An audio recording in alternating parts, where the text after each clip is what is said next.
Good evening. Thank you so much for joining us tonight, and welcome to a discussion that I am super excited about talking with everyone, and want you to join in the conversation if you're watching this. Even if you're watching this after it's been posted, we're going to leave some notes. I'm going to post a link to a Word document that you can keep up with important things that were made, because the goal is to leave educators watching this with some tools of how to trust your own voice so you can get better at saying no to things that your professional expertise tells you are not actually in students' best interest, to have more time and energy to do things that do matter.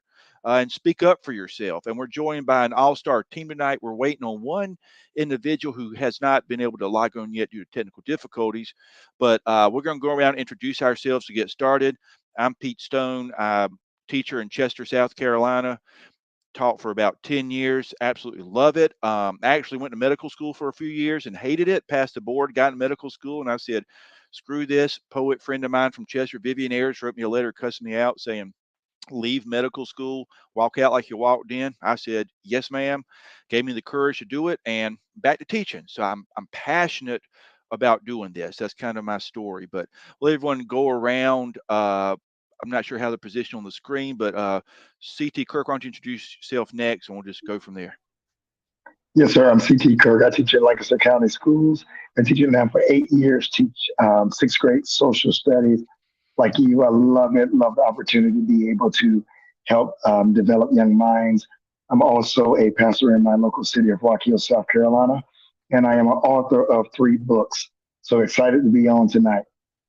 Thank you. Well, I'm up in Raquel. My name is Inga Carey. I'm an elementary music teacher up here, and I absolutely love it. This is my 13th year teaching, and I'm a proud SCEA member. I'm also the secretary of the SCEA's local group, York County Educator Association. Thank you. I'm Steve Newsom. I have been teaching, this is my 16th year teaching English, and I've been in Richland 2 for most of that time. I'm also the research director for SC for Ed, and I'm really excited about this. I learned a thing about Pete just now that I didn't know, so that's a good start. Yes, sir. Yes, sir. We're going to just jump into the conversation. I'm going to frame it a little bit, and then we'll just kind of go around and share our expertise. But every one of y'all is just phenomenal stuff in the classroom, as well as outside the classroom. That's doing great things. I think we lost Inger there. Hope we didn't offend her. Just kidding. I think she'll be back. She was just working recently with Lisa Ellis on her campaign as well. Steve, CT with that. Steve, also you have to mention the other duties as assigned, and CT your book. So all of that's important. And one thing I want to try to bring into the conversation tonight is, how do you ensure that you have time to do those things that are important to you in addition to what you do in the classroom? But one of the topics tonight comes from this wonderful book. I don't know if anybody's read this book. It's called Essentialism by Greg McCown. If you have not read this book, I highly encourage you to, because it's all about how just study after study shows that we get more accomplished by doing less more meaningfully, more intentionally, more with purpose. And when I read this book, it just flies in the face of the whole way that our curriculum is structured. Our system has, what I think teachers would agree, parents would agree, and students agree, is hyperactivity mistaken for productivity. And this isn't just in schools. I think our whole society is addicted to being busy, busy, busy, busy, busy. But when we look at what we're trying to accomplish, when we say what's best for the students, we know that, as the studies show, probably 10% of what we have time to do ends up making 90% of the difference with our kids. And the other 90% of bull crap, of hoops you have to jump through to satisfy people never in the classroom or haven't been in years, that 90% of stuff we spend our time doing has little to no impact on the students. In fact, it has a negative effect, because we only have so much time during the day. And if we're spending so much time doing things that don't matter, we don't have time to do things that do. And I'm just going to finish this and we'll go around and get some of y'all's input. But the sad irony of the time we're in, we have students who are burned out, anxious, all-time depression. Everyone says we're testing too much. The system solution, more test, right? I mean, seriously. Yes, we're testing too much. We're going to add these more. And they're clever. They don't call them standardized tests. They call them benchmark tests, CFAs, PLCs. I mean, my God, the acronyms that go into these diagnostic testings. Do they think we have no clue what our kids are doing? Uh, we spend 8 hours a day, 5 days a week, all year with that kid, and you want me to give you data from these little multiple choice ABCD tests.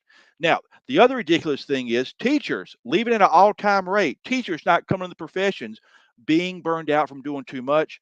Their solution, give us more stuff to do. It's just crazy. And then with the election of Ellen Weaver, we have not enough public funds to support public schools. So now let's give what we do have to private schools. So all this is so tone deaf. What I want us to realize tonight is, how do we stop waiting for the system to get it and just admit that we don't believe they are going to get it? And what can we do to still do what's truly best for our students and overcome this kind of uh, over medication, if you will? We have a system, public education is over medicated patient. And instead of reducing the meds that are killing our patient, we keep giving them more medication, which is only making the system die. And that is too much busy work. So I want us to go around and identify some things that are busy work, things that are beneficial, and how do you successfully in our profession, in our classroom, stand up for what we know is best. Y'all do amazing things in the classroom.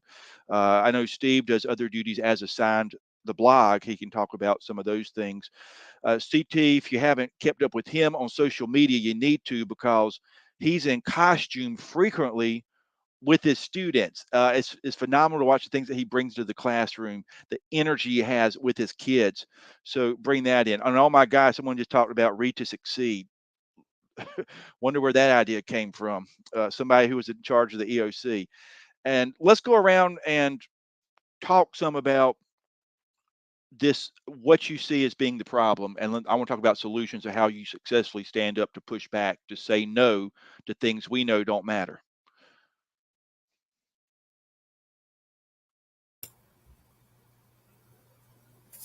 Well, I think it's funny we're talking about benchmark testing because we were doing that today at my school, and yeah, it took us a 90-minute class period and we still weren't done. So I think that is probably a good microcosm of the whole system. I think it's going to depend a lot on each work site there, because one thing that we do in South Carolina, I think very effectively, is make teachers feel like they're siloed into different districts and different schools and different classrooms, and they're all different. So even though we all kind of have this joke that we have to do other duties as assigned by the administrator, those are going to vary so wildly from different site to different site. But the simple answer is people have to learn how to say no. And as you said, Pete, like we can't wait for someone to reform the system. We have to figure out how to say no today to the things that we feel like we really can't do. No one's going to take anything off your plate unless you take something off your own plate, unfortunately. Right. Quick follow up to that point too is good thing that can help if you realize when you say yes to things that don't matter, you are saying no to things that do. So you're choosing to say no to something. We have to stop saying no to things that matter just to make those who don't know what's going on happy. We have to trust our voice and stop waiting for that external validation, because it's not coming. Right. They're just not going to get it. Yeah. So if one technique I can help. If someone says, "Can you do so and so, so and so, so and so? Can you do this?" You might say, "Sure. What are these other top priorities would you want me to not do? Because I can't do them all. So tell me, if I do this, what do you not want me to do?" To help them realize who you're talking to. I want to come back to those 90-minute benchmark tests in a minute. What subject do you teach again, Steve? I teach English and research. Okay. What year English? 10th grade. Well, with the English too. EOC year, right? Right. Yeah. So So you and this got that. year, a lot of freshmen too. So Right. That's why they don't realize you have this huge EOC that the state requires you to take, and then they cram in these 90-minute benchmarks. I don't know about you. They end up telling me nothing I don't already know about my student that waste time from something that could be meaningful to get them prepared for that test. Again, to make someone not there feel like something's happening in the classroom. Not me, the teacher, not the student, some third party. I don't know who that information goes to. Inga, CT, how do y'all feel? I feel my admin and my school, I think, do a pretty good job about making sure all the unnecessary things aren't put on us.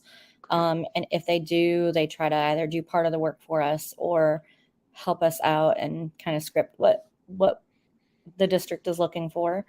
And it's not cheating. It's literally helping us out. So no fault there. And as a elementary music teacher, fortunately, I don't have tests of my own, like state standardized tests and stuff, but my music PLC is coming up with a common assessment now. So it's interesting to kind of see all of this coming together with that. But Pete, I did want to mention something earlier. You said hoops.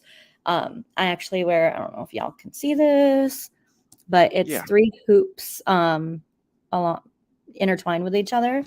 My mom got me that necklace after I got my master's, legitimately.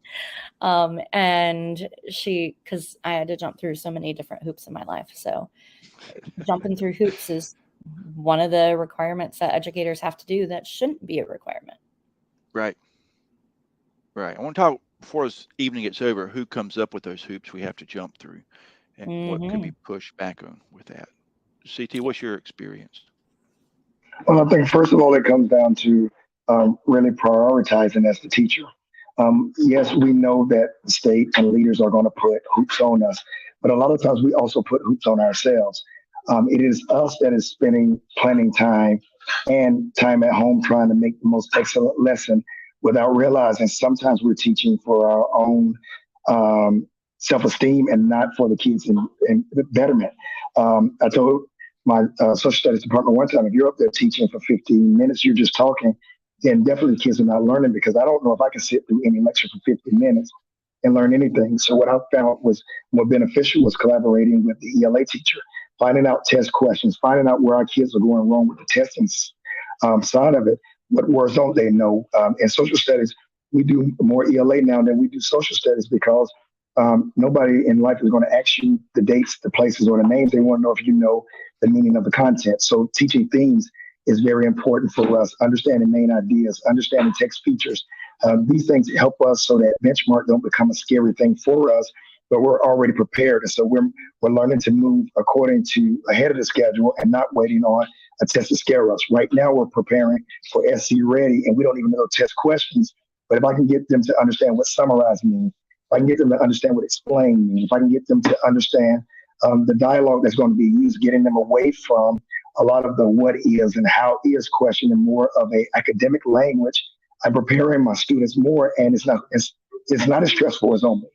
I don't go home and grade papers. I use planning time, and I know how to tell administration that my planning time is for me to be able to catch up, to be able to be ahead of schedule, to plan out, so that when I come home, I'm not bombarded with trying to grade tests. And I think a lot of times we put more on ourselves because we have self-esteem issues that we feel like, if I don't bring home this, if I don't bring home that, and I often say this, my work day is going to end at 4 o'clock. My work day ends when my pay ends. Teaching is the only job that I ever heard somebody say, well, you do it for the love of the kids. You never hear of a preacher say, I just do it for the love of souls, but I don't want any pay from it. You don't hear LeBron James say, I play basketball for the love of the game, but I don't want a check from it. So I look at that as the same way as my profession. It's my profession, it's not my life. And if I make it my life, then I'm going to be putting more of the effort than my kids are, and I'm going to be burnt out at the end of the day. I don't think anything should ever burn you out, especially if something that you love. And so I'm not going to let my love of teaching burn me out. Now, that's a good point. Again, our society wants to tell us, hey, if you're not burned out, if you're not broken down, then something's wrong with you. You must not be doing it right. There's this triumphant thing for being, we brag. I'm so busy all the time. We all have 24 hours in a day. No one's popping in and out of existence that I know of. So in truth, we are all equally busy. The question is what we're doing beneficial? Uh, Everyone's doing something for 24 hours. Is what we're doing beneficial? As you say, is it enriching myself, my soul, and the souls of those around me? Or is it just playing this game of I got through this, I got through this, I got through this, I got through this, I got through this, I got through this. Mindy Penn had a great comment too that she had said does not apologize when it helps students. And I think one thing's important if you're listening, listen to some of the buzzwords that individuals use. When they say we got to do what's in the best interest of the students, you know, the parents, the student themselves, and the teacher, I would argue, probably have the best idea of what is actually best for the students. Arming ourselves with that knowledge, we can turn that around when someone tells us to do something and say, could you please explain to me how what you're asking me to do is truly best for my students? And then we can unload on anyone with all kinds of facts and evidence and insights what truly is best for our students. I can tell you this student's grandmother died Tuesday night before she took that benchmark. You don't have a clue that happened. So the data you're suggesting, tell me what you want me to do, how that's actually best for my students. Use those words in a Socrates way back to the individual who gave them to you. And that pushes and says, don't just give me holla, do what's best for the students. Show me how what you want me to do is actually best for the students. And let's compare what your answer is compared to mine. And trust, you are the expert as the educator in the room. You're spending a lot more hours with that kid than the one person who looked at that map test score and said, you know, trust yourself and your data. So ask those questions. Ask questions is a strong way of saying no if you're scared to literally say, no, just ask enough questions. And then what happens is they won't want to mess with you because someone asks questions is much harder to deal with. Now, I want to say too, I love my school. So I'm saying this not so much because I'm bitter at my personal school. I have a wonderful admin who's been highly supportive of me and what I do. And I've been successful, ironically, at standardized tests, which I absolutely abhor. But I've done that not through what I've done, through what I've been allowed to not do. I do not work students bell to bell. I think that's a terrible thing, bell to bell. I take the Finland model, and every 30 or 40 minutes, I give a 10-minute break of just whatever. I want to teach my students now's a great time to pull your phone out, do your thing, unwind, do whatever. We need more breaks built into our day. Again, not how much can we cram in there, but what can we take out, take out, take out? Because this room's a great example. If I took all this clutter and crap out behind me here, what's left would stand out a lot more. Like, look at Steve's room. He has his nice guitar up there. It's easy to find. Back here in my room, I got a banjo somewhere up there and all the clutter. Yeah. So there you go. Get rid of the junk, and then what is left naturally breathes and works so much better. So remove, remove, remove.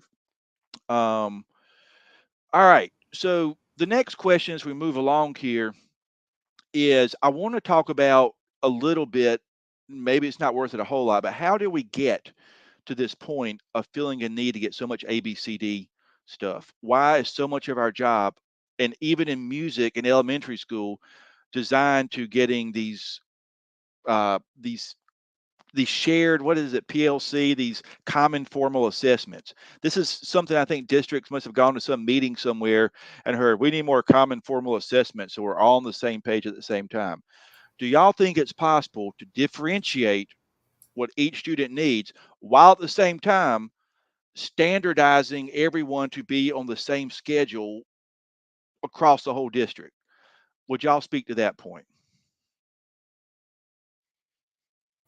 I think, honestly, I think there's obviously a place for data, and I think teachers care about data, and it's just sort of fundamental to what we do. We're gathering information about our students. But like you said, it's not always quantitative data. It might be more important information, but sometimes it is. And obviously, I think most every teacher is going to create assessments of their own, and they're going to get some valuable information from that. But the sort of big data standardized test answer, I feel like, is historically not coming from people who are trying to improve schools.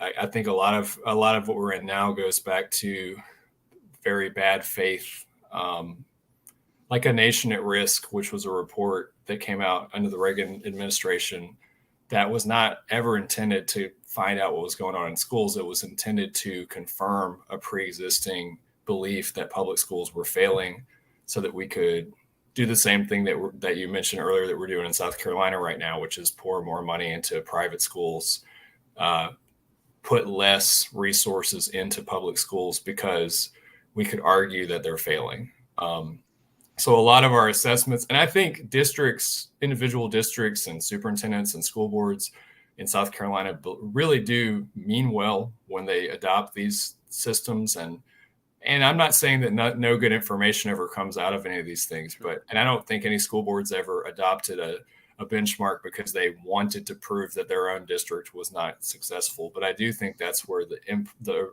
original impulse comes from. There's a long, unfortunately, very classist, racist, sexist history of standardized testing that goes all the way back to things like the Stanford-Binet tests. Eugenicist, right? Eugenicist designed the original one. Mm-hmm.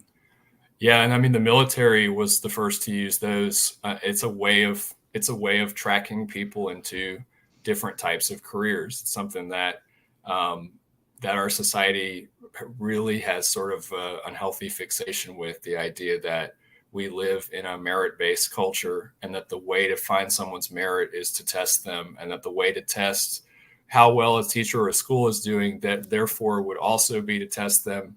And we all know as teachers that those tests are not, even the good ones are not designed to assess or compare teachers or schools. Even the ones that we use for our school report card are at their best designed to measure the content knowledge that individual students have learned at the best. And we all know that they don't always do that either, but they're certainly not designed to rank me against Inga or rank me against someone in another state.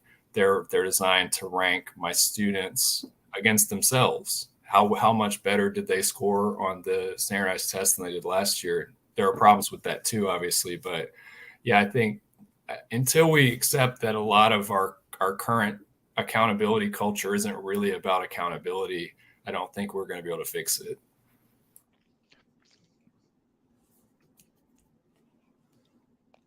CT or Inga, you have anything you want to add to that? Mainly, we mentioned about how the PLCs, which are professional learning communities, how at least in my case for music, how we're doing this common test together. And I think the bottom line is to help us learn from each other and learn our strengths and weaknesses, and then being able to help each other out and bring each other up. But there's other things that could do that as well. In our meeting today, we even discussed, hey, who knows anything about sound systems for when we're doing Veterans Day programs or all this and that. So like there's other ways to find out the information other than a test. Yes. I think the biggest problem with the tests that they give is that they don't teach how to unpack the data in which is presenting. I remember working with Fontes and Panel, and I thought Fontes and Panel was simply to measure my kids' growth, but until a professional said, no, Fontes and Panel is for you to be able to see their strengths versus their weaknesses, so that you can base your lessons around certain areas rather than trying to just teach a broad blanketed standard. You're able to unpack what your students need. And from that, they're going to be able to grow, because every student may not be struggling with comprehension. Some students may struggle with fluency. Some students may struggle with text structure. And we were never taught how to unpack the standards. So we were looking at, okay, you got this grade, but why did you get that grade? And I think so many times we do that as teachers. Okay, student, you got a D, but we never look at why did you get a D? What didn't you understand? If the question was shaped this way, would it be better? I know a lot of people run to IXL, and one of the things we had to talk about in our social studies department was IXL is not a great program for social studies teachers, because every kid can't read on that 10th grade IXL reading level, even though they say it's classified based on rank. But okay, if I'm teaching sixth grade world history, there is not going to be any other world history on that level but sixth grade and then the high school level. And so it's going to make my kids feel like they can't learn. But of course, the wording is so off. And so I think that when we learn to unpack, because I don't have a problem with testing, I just have a problem with the fact that it's not being unpacked. And they sitting down with schools and saying, okay, school, if you're having this C in this area, then let's get you some support. Let's put some money into this area.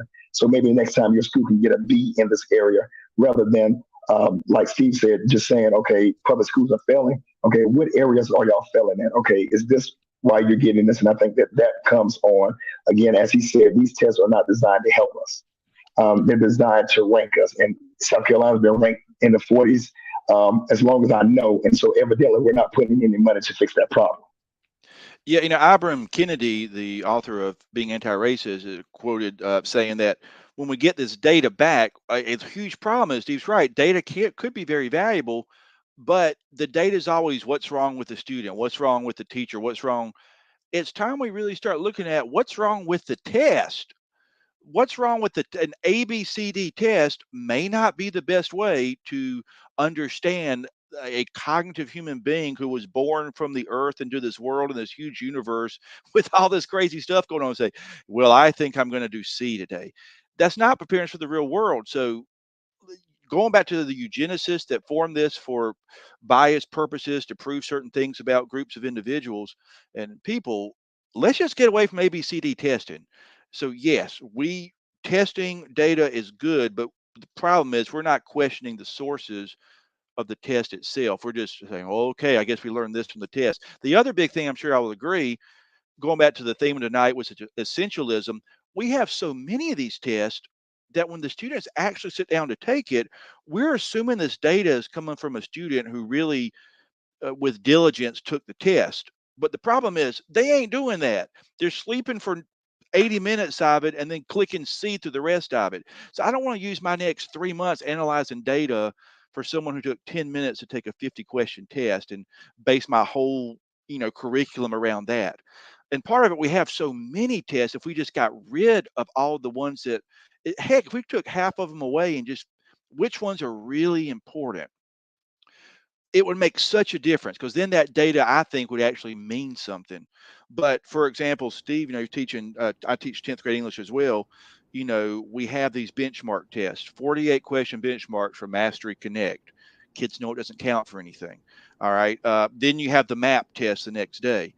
And then 2 days of testing for that. And then we have, there's these, then every 2 weeks, one gives another CFA. This was last year. And then you have the 2 actual EOC tests. We've taught them that if all these tests are important, then none of them are.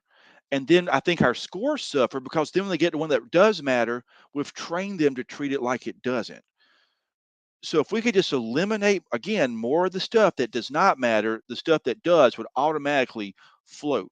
So I've been able, thankfully, my administration have success, but they've trusted me to rid the slate of just the junk and just and students appreciate when you're honest with them and just say, hey, oh, the PSAT, that's another one we took, made everybody have to take the PSAT. And I found out it doesn't even count for scholarships in 10th grade. It doesn't count for scholarships when you're in 11th grade. So what are we doing? Why do we make I think it's awesome if someone wants to take that, but to force everyone to take that is too many. That's where, so I think said too, I'm okay telling them, no, can you explain to me how all these tests are truly what's best for the student? Give me some real information. This data is not valid data. It's who was motivated that day and who wasn't. And we can't be motivated when we're trying to do as much as we are. I see that Joyce Abel just joined us. Miss Abel, are you able to hear us?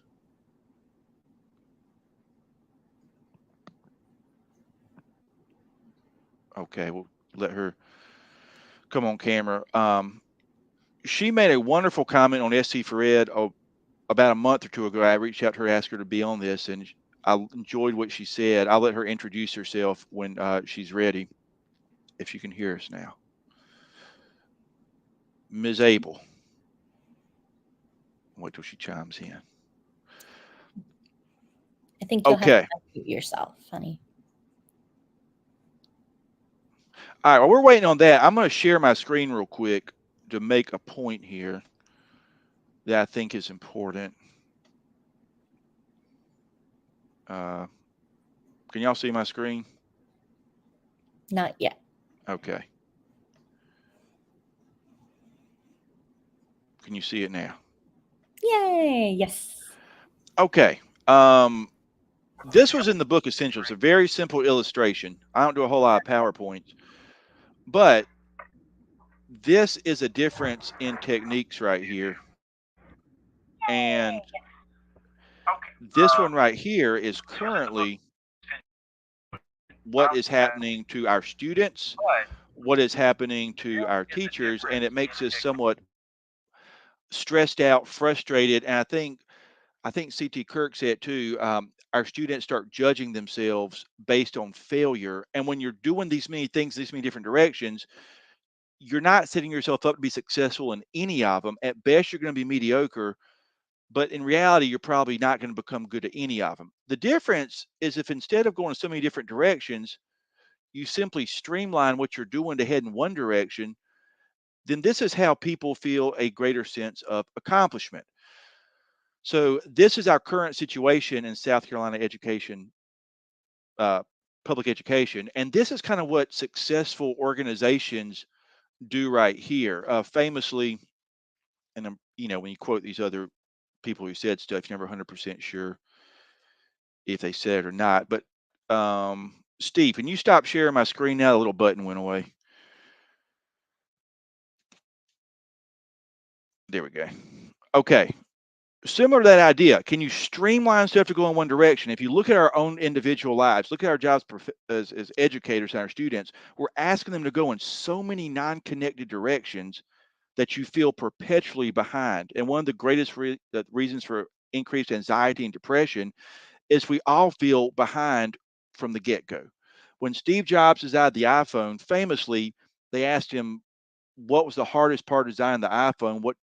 How do you decide what to put on it? He said the hardest part was deciding what not to put on the iPhone to actually make it usable, what to keep off of it. And if you think about it, there were smartphones before then, but then the iPhone, your grandmother, your 3-year-old, anyone can use that phone because it's so simple.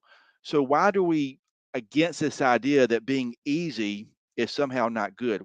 We try to make things so complicated sometimes that no one can use it. And I think that's where we are with our education system. And Inga, you said it, your administrators seem to get it. They don't keep dumping on you and dumping on you. And the reward for that is that streamlined productivity. You're able to glow and shine. CT Kerr, I would say your administrators must be nice to work with too, because you're able to shine that classroom in your costumes, which you've done. And Steve, I don't see how you're able to do all you did with Lisa Ellis's campaign. That's phenomenal. So congratulations as well with that. But when people trust you, when you trust your students, they shine. When you don't trust them, you give them busy work. And as Steve said too, you assume they're not getting any kind of data themselves. So let's give them a whole bunch of other tests to get data. I mean, I guess they assume we don't ever test our students at all. So they got to give us all these extra tests and stuff, I guess. Uh, but studies show that the best indicator of actual representation is when teachers design their own test for their own students. It's a much better representation of where that student is than that 90-minute ABCD test. That's what studies show. Miss Abel, you're able to join us now.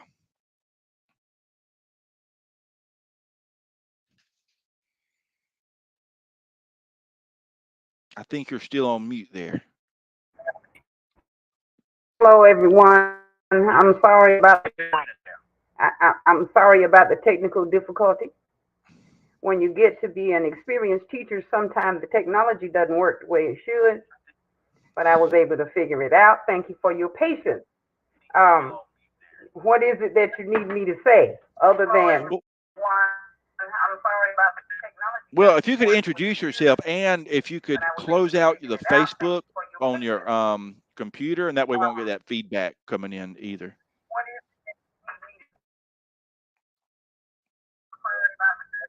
Well, if you could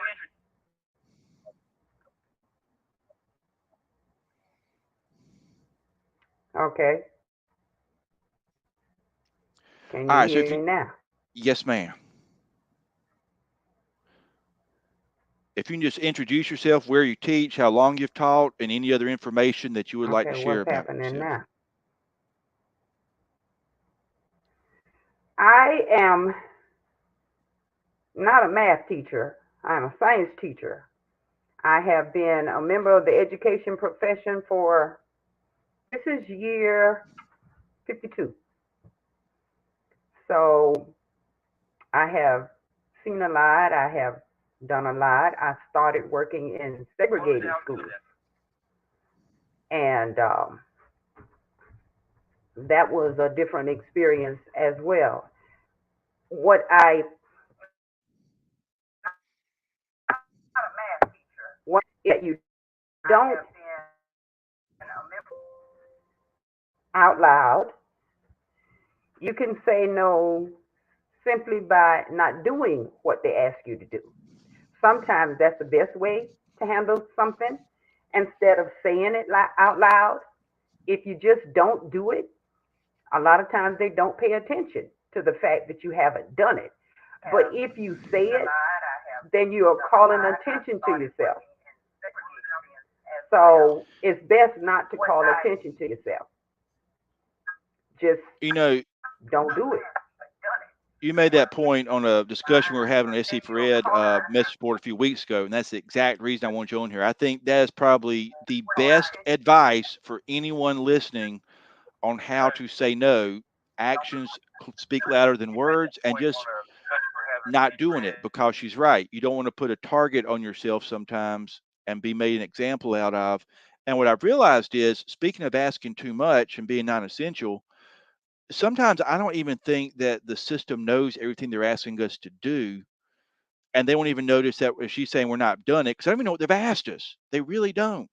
So just by knowing, now, if you ever get questioned on it, you do need to be able to back up why was not doing it better for your students. You need to know the answer to that. If you're ever asked on it, be able to present that information. But as she says, that's brilliant. We just need to, not even worth our time to explain why we're not going to do it. Rather, just don't do it. And if enough of us just simply stop doing the things that weren't useful, what choice would they have? Look at the teacher shortage out there.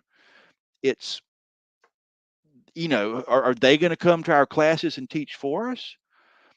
So that's in our favor right now. It's an empowering time for educators, because the walkout didn't happen in a protest or something like that. It happened with people just leaving their job. And that's a very powerful way.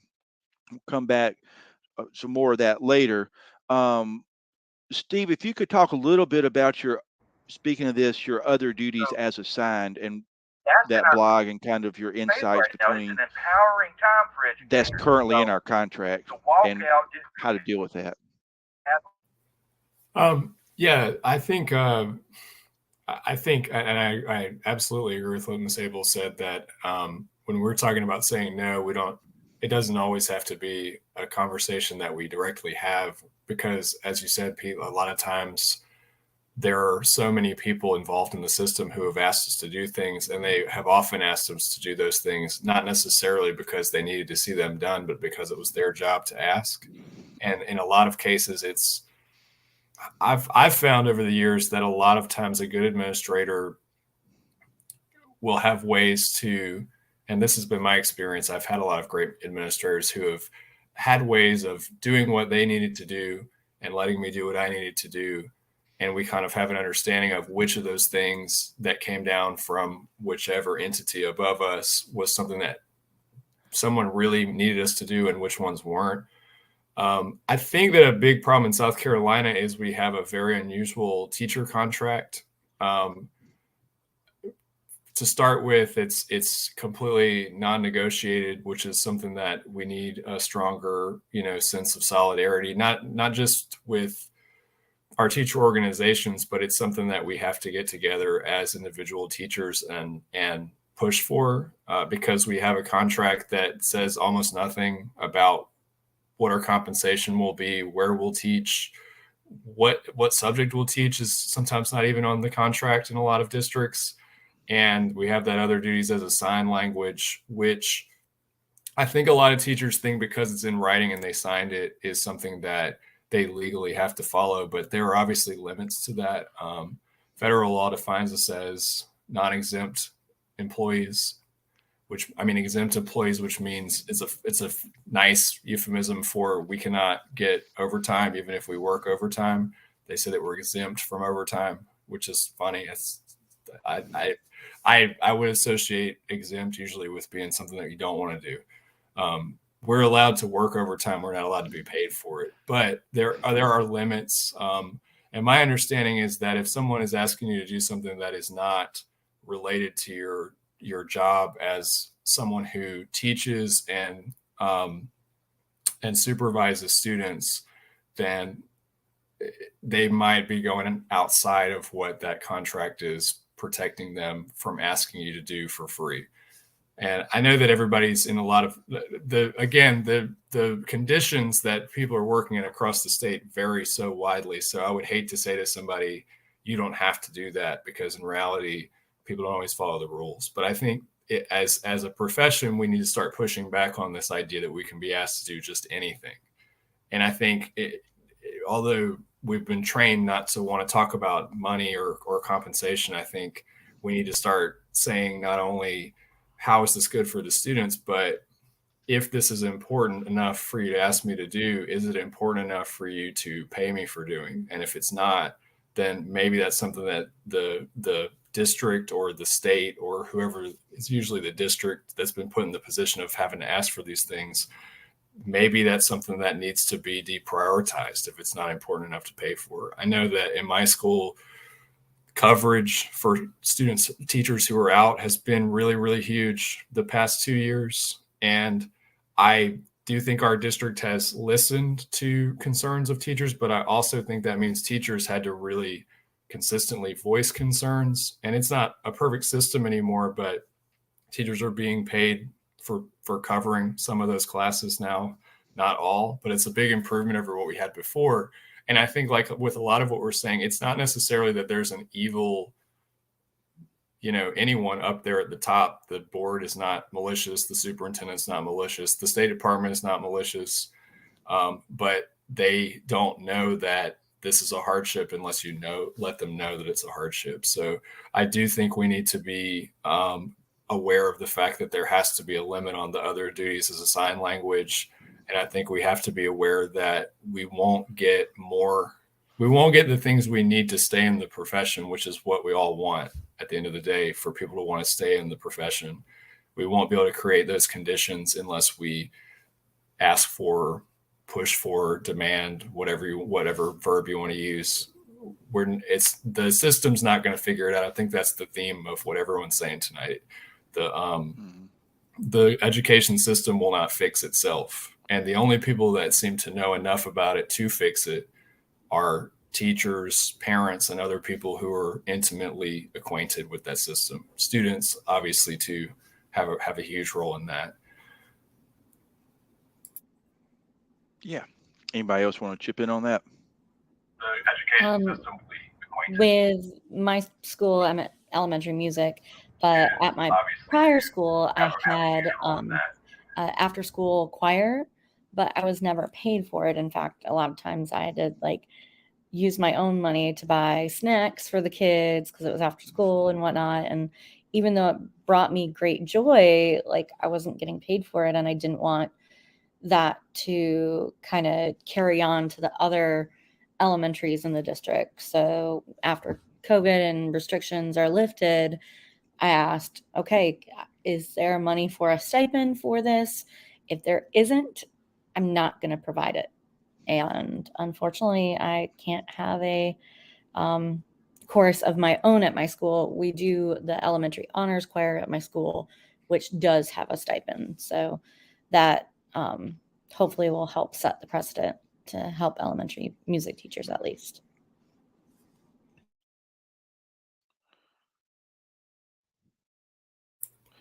That's such a great point, too. I think we have to remember that it's very easy to get in this mentality of, I did a nice thing and I sacrificed and I did something good for the kids. But it's also easy for that to set a precedent where a lot of other people who may not be in a position to make that same sacrifice now also are expected to do it. So unless we have some solidarity with each other, we have to remember that the only thing that's going to help the students in the end is to make the whole system better. Me making my classroom better at the expense of the rest of the school is not going to really, in the end, that's going to help a small number of students and at the expense of other students and employees. And that's really hard to think about, because I think we're all siloed in our own classrooms, and it's easy to think, well, I need to do what I need to do for my kids, which we absolutely do, but it has to be a balance.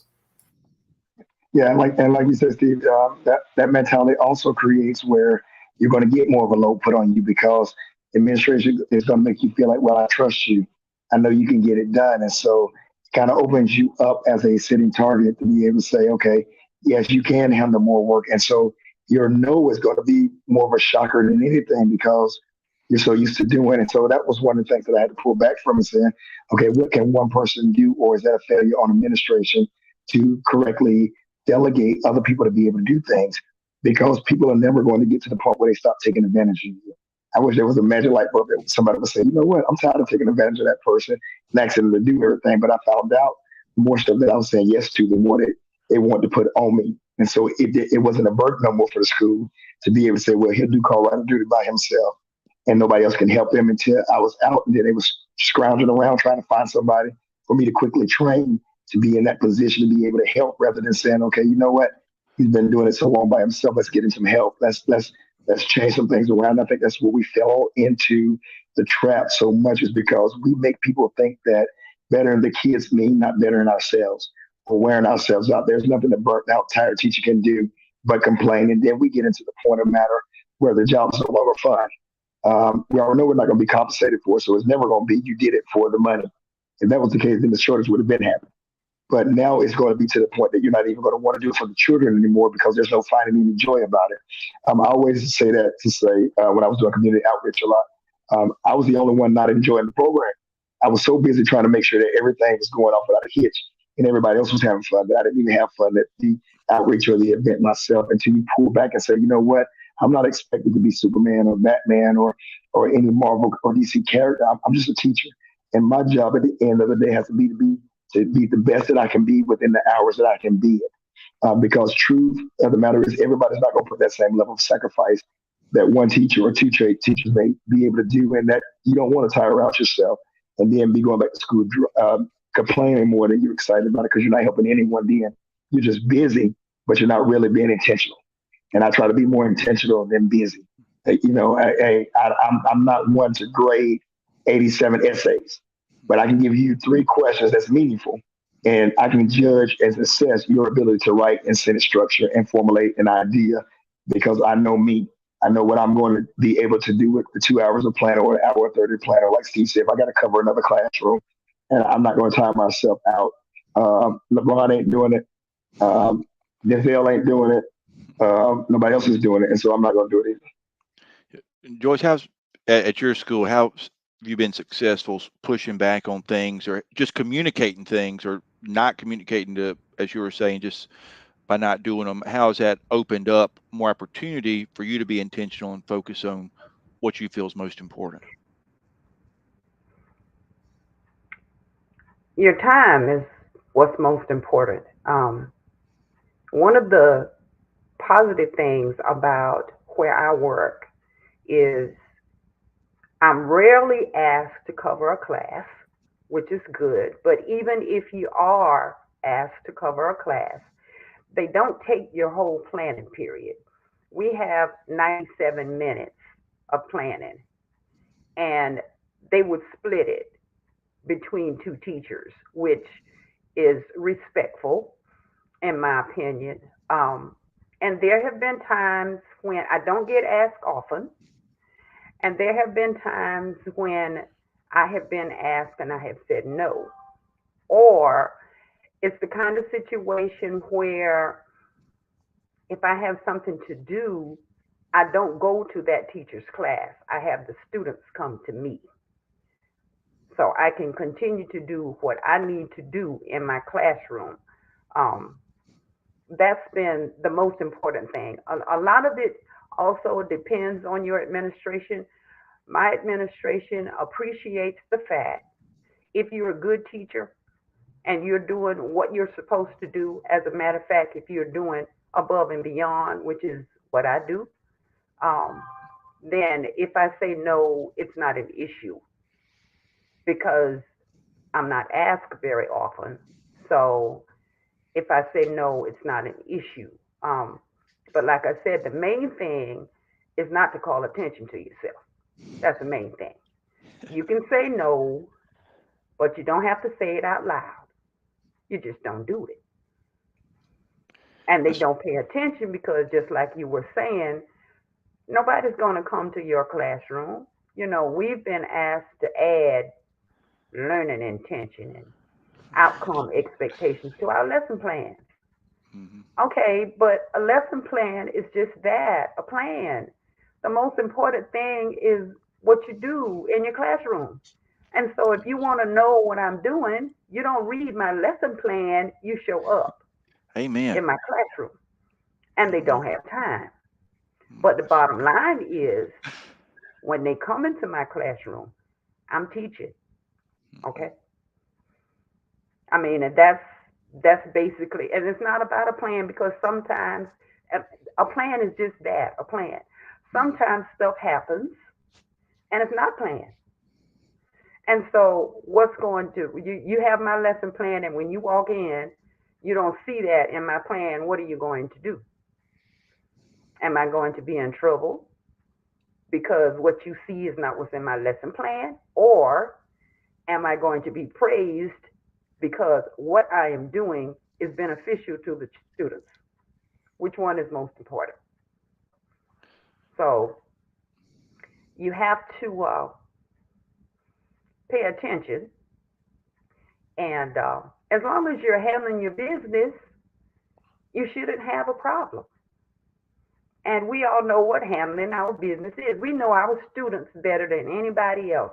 We Yes. know what the environment is like in our classrooms. I have some classes that are off the chain, and then I Mhm. have others that come in and sit down and they're quiet and they do what they're supposed to do. And my principal showed up with one of my quiet classes, my 10th graders, chemistry, and everybody was sitting at their desk and everybody was working on their laptop. I didn't even see her coming into the room, but my agenda was posted, and so she was walking around looking to see what the children were doing, and everybody was on task except one young man. And she asked him about it, and he said, I have already completed my assignments. So she left him alone because he had. And then there was another class. I had just finished giving instructions, and I allow my students to get up and move around.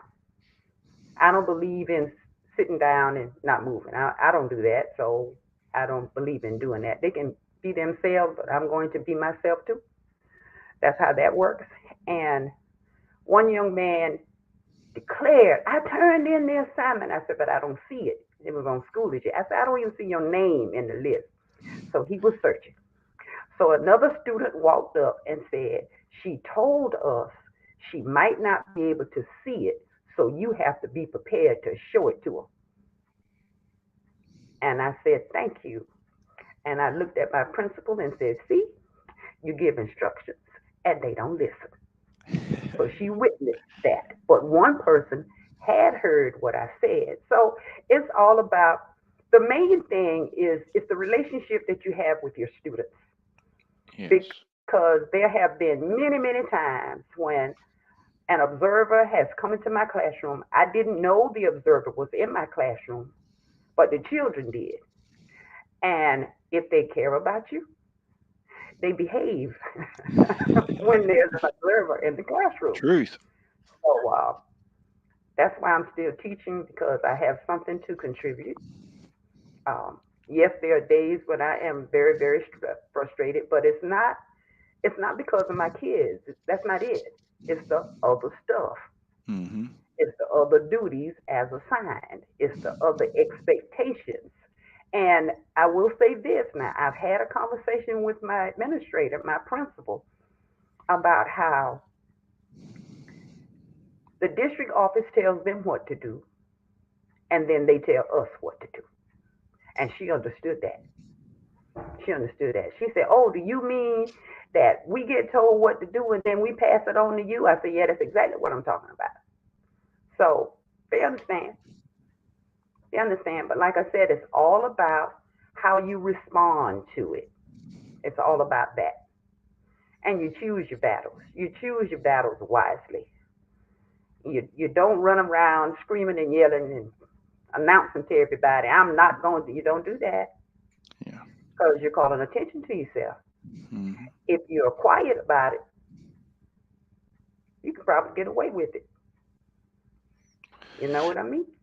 Yeah, and I think we're about to run out of time here. Brilliant points, and as Brenda Stover said, great wisdom, and thanks for sharing that.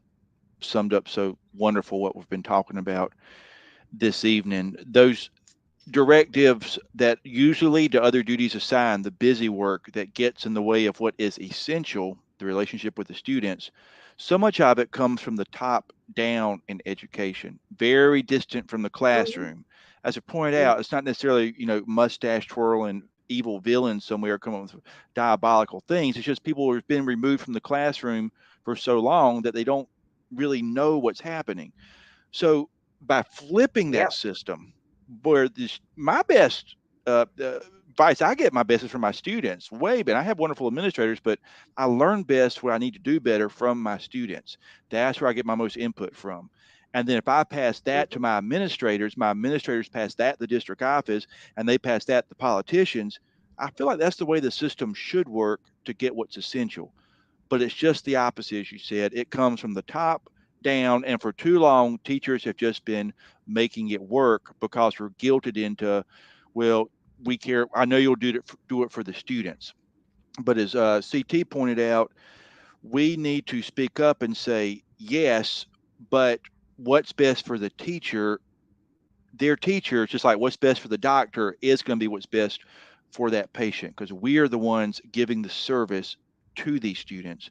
And so I encourage everyone watching right now to realize it is so important, not just as Joy said, just to gripe and be angry, but don't do it. And that alone speaks a lot. Or find a way, if you have a good relationship with your administrators like I do, to talk to them, but start sharing your voice. We have to just stop making it things that should not be working work, because as soon as what's not working fails, it'll just go. And that's what we're starting to see. Teachers are leaving. It's just not working.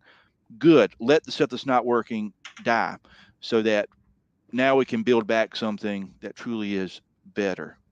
And it starts with our individual voices, listening to our students and communicating that up the chain. We're strong together collectively.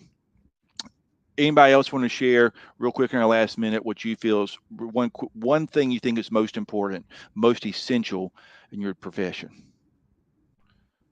is your craft? One of the things that I have found that works very well for me, um, and helps me when I say no silently by not doing it, I have a wonderful relationship with my parents. I learned a long time ago to create um, a parent group for each one of my classes. And so I send emails on a regular basis to let them know what we're doing in class, and they appreciate it. You don't always hear back from them, you don't get comments back from them, but if you have a child that forgets who they are or whose they are, and you email the parent, you get support, and that's important. So that's what has worked for me, and it doesn't take long to create a group, a parent group for each one of your classes, and then when you get ready to email them, then you copy and paste. I think Right. one thing that's essential to me is definitely building up the relationship with your principal so that your no don't have to be under radar no, but it's a no from a mutual place of respect. I think when your administrator knows that you are a family person, or you're a person that values your mental health, or you're a person that lives outside of school, then they have that respect that they're not going to ask you to do things that's going to be detrimental to your health or cause conflict in your life. My principal knows that I have dual roles outside of school. And so I'm not asked to join tons of committees. It's more or less can you do and not you are told to do.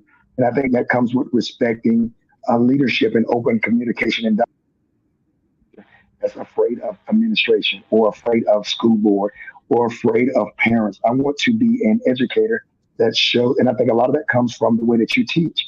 That kids are going to go home and tell their parents, my teacher's the best. I want to be in that class. They're going to brag about you to administration. So administration is going to know that you hold weight in the educational realm. My town knows that I wear costumes. So it's nothing new that I'm going to do something that's going to inspire students. So when I say, hey, my life is more important, hey, my kids have an appointment or this I need to be at is more or less getting me to do what I want to do. They don't ask me the football coach, but if they ask me, do you want to announce the games? Yes, I'll announce the games, but totally. And I agree that sometimes your no has to be under the radar, but I think also it should be a standard that you have for yourself. That if you're saying no, you're not saying no because you're being a rebellious person, but you're saying no because you generally care about your welfare and the welfare of your family. Because I heard a lot of times in print, people say this as a cliche, but it has to be a stable point of all of our lives. Your family has to be first. When those kids go home, they have parents that's going to continue the education portion. You're going to love those kids only for the 8 hours that you have for them, and that you're going to pray for them when they're gone. But you're not essentially their parent. But your kids that go home cannot get the lack because your parent is somebody else's kids all day, every day, all throughout the day. And so being able to say no and to know from the kindness of your heart that no, I don't have the time because even our Lord and Savior says no to us and we don't get that. And he don't always do it under the radar. Sometimes you say, well, God, I want to marry this person. No, that ain't the person I got for you. God, I want this no. And so the no has to be one that comes from a place of, listen, what I value is important. At the end of the day, no matter how much we love our students, it is our job. It is a job, and I don't know other jobs. I don't know if LeBron James takes basketball home with him and he focuses on his fans. I think he does what his job requires, and then the rest of that time, I think that has to be the validity of our no. That we're not trying to say, I'm going to do everything because I want the principal to love me or I want my parents to love me. But even I want the children to love me. At the end of the day, I'm going to do the best job that I'm doing for my 8 hours. And then after that is my time to be me. And that's my standard. I think that when that standard is important because you have 30 something other teachers or 40 something other teachers that administration may never go to because they know their standard. But if you have low standards, then they're going to continue to go to you because you don't have that standard that teacher across the hall says. So they say, you know what, if I'm sick in my body, I'm taking off. You know, how many of us have personal days that's stacking up because we're so afraid to be in school because we feel like we're the superhero in that school rather than taking that mental health day and saying, you know what, I got these days and I was that way and I didn't want to miss school. I couldn't do this. I couldn't do that. Sickness in the body. I got to be that. I got to be that. So I realized teachers were dying and they was replacing them teachers. And so I. Thank you. Thank you. Steve?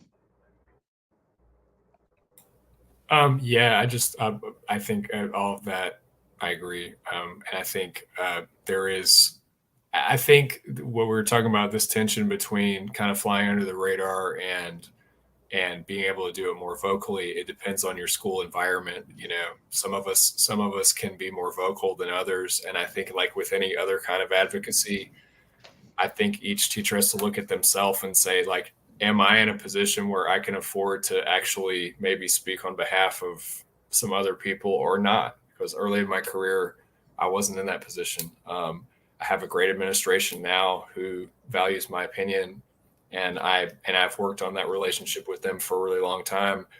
I don't want my first year teacher, you know, to say no to something. I would rather them bring that up in our staff meeting or something, like our department meeting, so that the more experienced teachers among us could maybe do something on their behalf or help them figure out how to navigate that.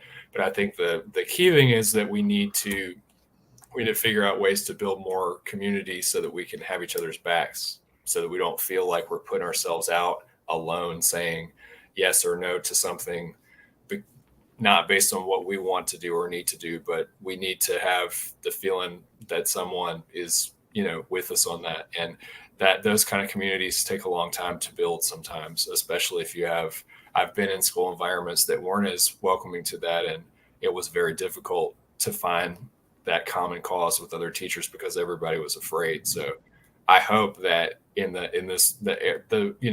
got a love-hate relationship with social media, but I think that it has let us see more that other people are going through the same things as us, and I hope that that's going to make us continue to build some communities in this state to try to push things forward for all of us, so that so one person doesn't have to feel like they have to fight it out with whoever. It might not be their administration, but whoever's making them do the things that they don't have the capacity to do. Inga? I think Emily has been saying it Can I greatly make one more comment? in I'm sorry. our. Oh, yep. Go ahead, Joyce. I am the educator rights chairperson for the SCEA. And so, in terms of knowing what my rights are, I worked for the SCEA, and that's what I did. I handled it. Might have, if you are a member, because there are some administrators that have a great deal of respect for the SCEA. So that can be helpful. Indeed.